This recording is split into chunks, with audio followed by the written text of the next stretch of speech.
welcome back to my channel. This video is for anyone who has a bipolar parent. And I just wanted to, and looking for encouragement or inspiration. So might be a series of videos. So my dad's having another episode, and I've gone no contact for almost close to a year. He actually initiated it, which was actually a beautiful gift in a really not great package. If you watch some other of my videos, that it describes some of it too. But he tried calling me on my mom's phone, left me a horrible message, which is what started this whole thing. I barely listened to it. I maybe listened to 5 seconds of it. I listened to it enough to know that it wasn't my mom. So I just deleted it. I didn't listen to it. I highly recommend that. Don't listen to that. You don't need to listen to that. You don't deserve it. Don't listen to it. So I didn't listen to it. I'm very empathetic, and I'm still trying to bring my energy back into myself. The purpose of the video also is this thought I had today was in light of my dad's episode. I was trying, and some food stuff I'm working with, but the thought came up, and that's the purpose of why I'm recording this. The thought came up, planning for or fighting for. Here's what I mean by that. For example, for a while now, again, my videos, if you've been watching them, I've been trying to figure out this whole sleep thing. I know my body is better, and all the things that I'm trying to fight for or fix, however you want to describe it, medically, we're going to use fight for, revolve around sleep. So I've been looking at it from a different perspective of going to bed earlier. I have the intention to go to bed earlier. Then all of a sudden, so I stayed up way too late on Monday. So today is Thursday, Monday is Wednesday. Monday, for example, I stayed up way too late working on my schoolwork. I was in the zone and I just wanted to do it. So then Tuesday, I was gung-ho that I was going to go to bed early because I stayed up too late the night before, right? Well, then all of a sudden my daughter's got food poisoning. So I got 3 hours of sleep. So come Wednesday, now within the last 48 hours, Tuesday morning. So it must have been Sunday. Anyway, you get the picture. Then 48, must have been Sunday to Monday to Tuesday. There we go. So within 48 hours, I had a grand total of 5 hours of sleep.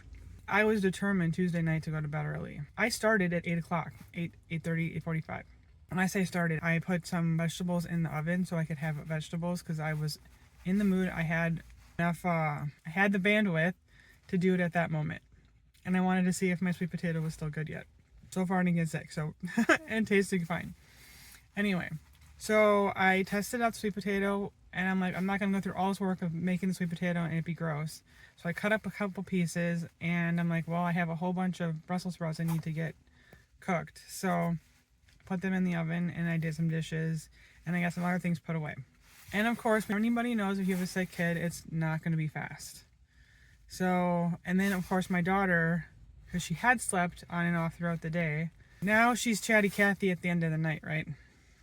So I did go to bed sooner. I did sleep better. So I noticed, my new plan, I guess we'll go with plan, is to find things I can cook today to eat later. They also want me to fast. So in my head, if I'm fasting, I have time, because I'm not eating, I have time to cook something that I would want to eat when I'm hungry. How does this relate to the whole dad thing and the whole going no contact? I don't know exactly yet. I'm spitballing with you. This is where I'm at. So he was trying really hard to get supply. Narcissists do that.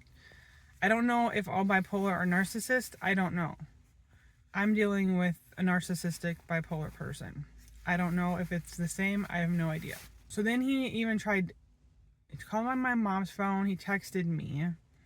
And then he was texting my daughter too, but we were sleeping by that point, I think. Anyway, he was trying to get supply last night. I don't know, because maybe it was just because I was so tired and trying to find ways to put all of the random pieces of my life into a flow state as much as possible.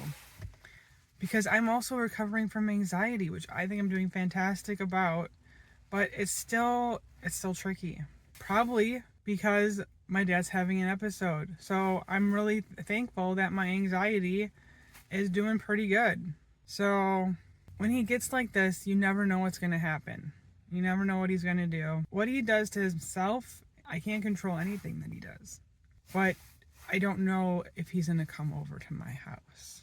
He hasn't yet. He's too mad at me to do that. He hasn't done that yet. So thankfully his mad at me button is preventing him from just dropping by. So I'm curious. This can be one of my experiment videos. This was just a thought I had, and I'm trying to play with it and throw it out there to you and remind you that you don't have to answer that. You can go no contact. If they keep doing it, they're looking for supply. I'm not playing that game anymore. I'm just not going to do it. I'm just not. So let me know so the planning thing has been working with food, and I had the plan with my dad is the fact that I'm not going to give in to him and answer his text messages or he's having my sister ask me questions. I just told her, blame it on me. Tell him I'm not giving you an answer. I told her I'm not playing his mind games anymore. I told him that the last time he tried to call and yell at me. Dad, I'm sorry, I'm not playing your mind games anymore. And then I hung up my phone and I put my phone on Do Not Disturb. It's been glorious. I have another video about my Do Not Disturb situation because that was amazing. It takes time. It takes practice. So that's the planning part. Practicing. Planning what you're going to do when they are trying to get supply. Let me know below on what's been working for you or where it gets so exhausting. It gets so exhausting. Over and over and over, having to say no, but it gets better. And when you have a plan, it's even better. So that's the plan. But my sleep thing seems to be more of the fighting for. So my new plan is to try to go to bed at 8 o'clock. For some reason, I still don't end up going to sleep, in bed to sleep, until midnight. Anybody else struggling with this? Anybody else found a solution? Link below. I would like to know. I'd like to have a conversation. Catch you next time.